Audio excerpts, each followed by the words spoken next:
يا صباح الخير عليكم، يا رب دايما تكونوا بخير. طبعا رجعنا للسطح بتاعنا تاني لان انا زهقت من القعده ومش قادره اسيب الطيور اكتر من كده، لان خلاص بقى الطيور ابتدت الدنيا تبوظ خالص عندي على السطح، فكان لازم اطلع واشوف شغلي بقى واشوف حالي بقى. خلاص يعني نيجي على نفسنا شويه بس ربنا يعيننا. وابتديت طبعا ان انا خلاص بقى حجزت كتاكيت وهنزلها النهارده، كتاكيت بيضه وكتاكيت بلدي طبعا. والبلدي انا جايبه دوره رمضان للبلدي يا جماعه، انا عارفه ان لسه بدري على رمضان في شهر 10، بس هنبتدي من دلوقتي لان البلدي بياخد وقت عقبال ما يكبر مش زي الابيض، عشان نلحق بقى نبيع. يعني الواحده تجيلها كيلو ونص او حاجه في عقبال شهر رمضان. طبعا انا مش جايبه اي اوزان مش جايبه اي بلدي وخلاص، انا بجيب البلدي اللي هو بيشيل وزن معايا. انا مش غرضي ان انا اجيبه للبيض، انا غرضي ان انا اجيبه وزن لحم. تمام كده. تعالوا بقى اوريكم البطه رقدت النهارده ونشوف بقى هي بتكسر البيض ليه. هوريكم فعلا هي ليها حق تكسر البيض تحتها، لان انا طبعا زي ما انتم عارفين ان انا ما كنتش اقدر اطلع انضف تحتهم ولا اعمل اي حاجه. فتعالوا نشوف المنظر الاول ونشوف فقست كام واحده ونشوف دنيتنا عامله ازاي. ربنا يبارك يا رب، ما شاء الله. ادعوا لنا دعوه حلوه كده اهو. ده طبعا انتوا شايفين المنظر قبل ما اعمل اي حاجه. شايفين الحشرات ليها حق اساسا تكسر البيض تحتها. ده كويس ان دول طلعوا 6، هم اللي طلعوا دول اهم 6. كويس اساسا ان هم طلعوا. طبعا انا بقالي فتره ما نضفتش تحتها. بصوا المنظر، بصوا هوريكم. بصوا شايفين؟ يا نهار ابيض، شايفين المنظر؟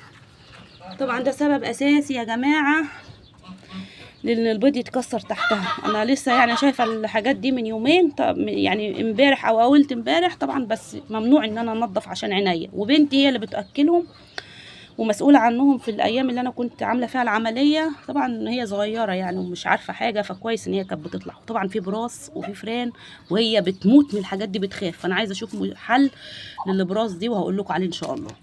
تمام كده. كمان عندي الحمام في مشكله. طبعا هاخد دول احضنهم دلوقتي عشان ما اسيبهم لهاش، عشان العرس والحاجات ما تاكلهمش. هاخدهم احضنهم على علف 23 وميه بس، من غير اي تحصينات ولا اي حاجه. انا مش بحط اي حاجه في الميه، هو ميه وعلف بس. الطيور كلها اللي عندي طالعه على كده. تمام كده، عشان انا ما بحبش الادويه خالص.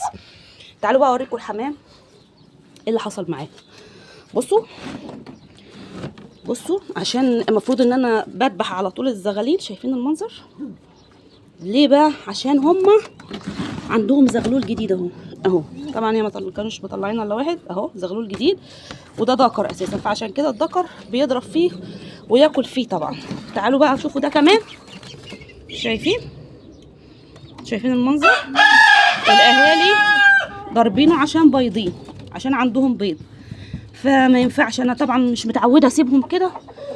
بذبح على طول الزغاليل اول باول او بطلعها بيعها. بس المره دي عشان برضو ظروف العمليه وظروفي كده ما قدرتش اعمل حاجه. فبصوا، طول ما الواحده مش في البيت ومش بتراعي حاجتها اعرفوا ان لازم يحصل كوارث. يعني انا لسه راميه ارنب دلوقتي العرسه واكله راسه، بس ما رضيتش اوريكم المنظر في الحقيقه.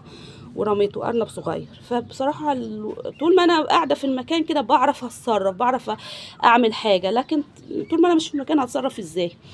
فالسبب الاساسي للتكسير البطه تحتها الحشرات اللي انتوا شفتوها دي. وكمان لو في نقص كالسيوم او اي حاجه، البطه برضو ممكن تكسر بيض او اي حاجه بتخوفها. لو في حاجه بتخوفها في المكان ممكن تسيب البيض او تكسره.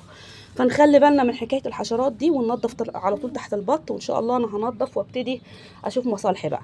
وزي ما قلت لكم برضو خلاص بقى هبتدي اشتغل وانزل دوره كتاكيت جديده ان شاء الله يعني.